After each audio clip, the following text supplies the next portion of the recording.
المشكل وراه رضا عباس، هل في لونتروتيان تاع الملاعب هذو اللي بنيناهم ام في الاشخاص ام في المال ام وراه؟ العام الموسم المقبل رضا عباس راح نلعبوا في الملاعب تاع طرطا. ماشي المشكل ليس في المال.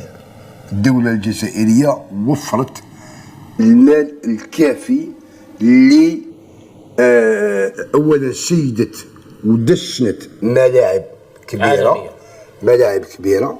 ثانيا وفرت كل الامكانيات باش كيما نقولوا حنا نبراتيكيو لو فوتبول. لوتي دو طرافاي تاع الفوتبول سي كوا؟ سي الملاعب.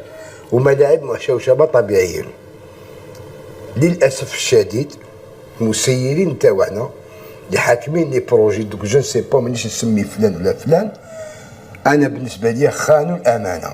باسكو بلد بحجم الجزائر بالقدرات تاعها الباطنيه والخارجيه والناس تحسدنا على النعمه اللي عطاها ربي سبحانه. طبعا حنا خلنا الامانه. مش نهضر على نفسنا ما نخوش الامانه. انا بابا مجاهد والناس كاع وعمي شهيد راني نهضر. الناس خانوا الامانه. الجزائر بحجم قاره غرقنا في فنجان العشب الطبيعي. ما العشب الطبيعي مع ذاك واش احنا عندنا الدوده واحد الدوده تجينا غير في الجزائر. هذيك الدوده هذيك خلينا حسين هو لو بلو.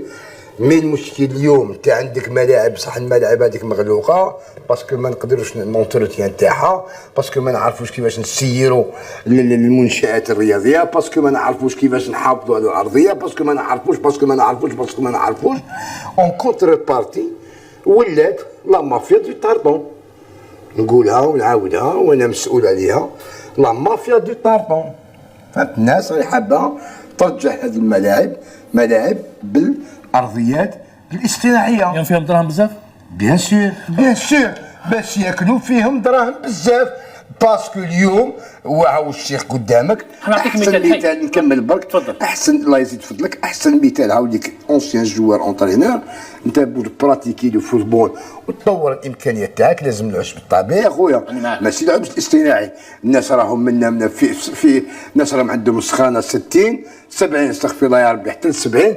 بصح كي تشوفوا الملاعب تاعهم خضراء. شوف الملاعب حنا غرقنا في مشكله تتحسب حاجه واحده اخرى وهي عشب طبيعي ما قدرناش. وكلامك يا رضا عباس منطقي. حسين جينا نجي لك